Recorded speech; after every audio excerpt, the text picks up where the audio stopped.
The Philadelphia Music Festival, our multimedia presentation by Maeve, Conran. Lyla, Worrell. Skyler, Marcus. So first we want to talk about customization. Participation is an important aspect of keeping a customer engaged. We plan on doing this by having different tiers of tickets a customer will be able to buy. Tier 1 is just the market ticket, Tier 2 is just the concert ticket, and Tier 3 is both the market and concert ticket. This allows people to choose what features of the experience they actually want to go to, so they do not feel as though they spent money on something they did not really want to go to or see. We will also add customization through merchandise. We will sell t-shirts with about 5 different graphic choices that a person can choose to put on their shirt. We will use modular design by creating standard items and letting the customers decide what they would like on it. Next up is type of experience. The type of experience that this festival is meaningful. An experience like this will resonate with attendees and will hopefully create lasting memories among peers and community. If we plan on having a meet and greet winner, that winner will have a transformational experience because being able to interact with an idol can change your life. Next, we'd like to talk about the psychology of the experience. First, it's very important that we engage our audience. So from the moment they walk in, there's going to be music playing throughout the whole festival to create the atmosphere that we desire. And after the check-in, there will be lines of vendors, activities, food trucks, food stations for the customer to interact with. And we will have a map of where each activity is located, so if there's a specific event that the customer wants to attend, they can engage quickly and easily. Next, we want to create positive emotions in our attendees. So the festival will be taking place as the sun sets in the springtime. So this, along with the music playing throughout the event, will create a happy atmosphere for all festival goers. Additionally, there will be high energy performances that will foster happiness and joy, and we will give out all different kinds of food and free water, which will keep people energized and ready to keep having a great time.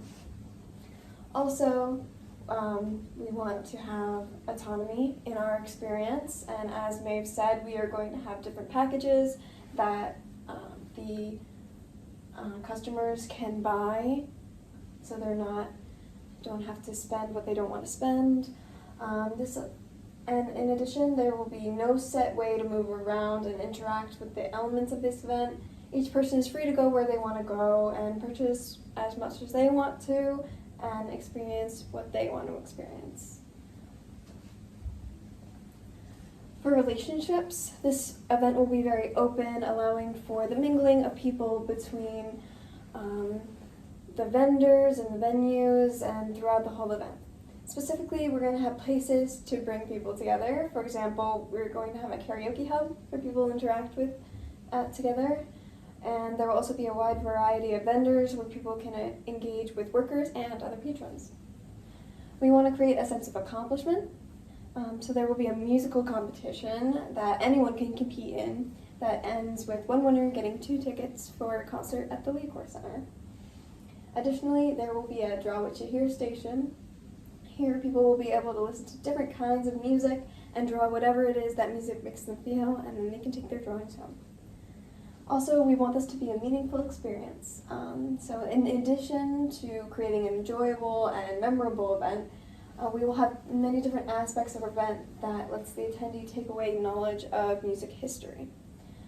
So there will be an interactive station where you can learn about different artists, their accomplishments, and their histories, similar to the interactive element at the Paralympic Games, where you can learn about different athletes. Also, there will be multiple artists with varying genres who will do short Q&As after their performance, so you can learn more that way. We also want to have multiple touch points so that our customers are engaged before they even get to the event. So some of these touch points will be emailed flyers. These flyers will be sent out to all Philadelphia college students to introduce the event. It will include date and time of the event, the location, the activities included, and deadlines to buy tickets and RSVP.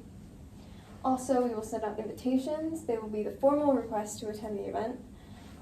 The invite will go into more detail about the different events that the festival will include, like the concert, the venues, the food, as well as the transportation options to get to the event. The invites will reiterate the time, the date, and the location, and it will give a link to where you can buy tickets. After this, you will get another message sent out for the instructions of buying tickets for the festival, and there will be a direct link to where individuals can purchase their desired package. After you buy your tickets, there will be an RSVP sent out specifically to confirm you will be attending the event. Then we will have rules and regulations announcement. So after your RSVP, there will be another message sent out explaining all the rules and regulations, such as no weapons, no physical violence, no illegal substances, etc. Also, we will have a venue sign up, so there will be emails sent out, and there will be many people called about participation in the event.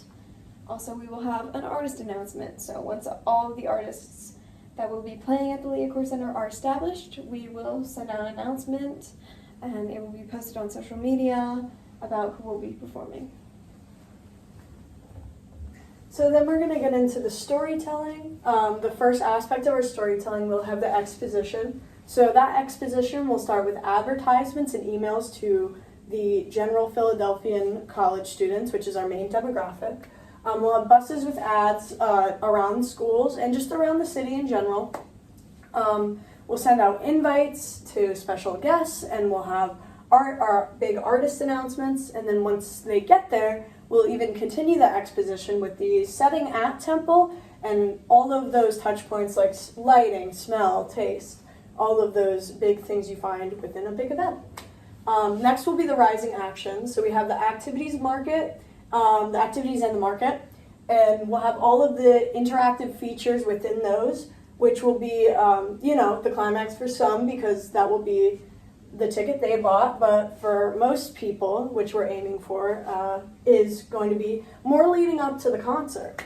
So the big climax of the whole event is the concert and the Q&As and speakers that we'll have, which I think, makes a lot of sense for that to be the big part of it. And then the following action, which will still be very fun, we'll have the after party and continued activities within the market. So afterwards, you can go out and the night doesn't just have to end. And then we'll have maybe some big surprise artists. Who knows? But the big outcome in the end will just provide an enlightening experience for college students in which they will walk away with a sense of belonging, a sense of community, and greater memories that will last their entire lifetime. While talking about all of these very uplifting things, it is important to mention the bad with the good. So there's always harmful possibilities that can happen at a show like this. So the main possibilities would be something like crowd crush, which we've seen a lot of, overcrowding within that. There could be fighting, dehydration is a big thing, and then just illegal, illicit substances being brought in and abused within the venue. Some less likely, but still possible things that we just want to keep on our minds is weapons possibly being brought in, unauthorized entry in general, and bad weather and like natural disasters could, always occur. And then if we have our own technical issues.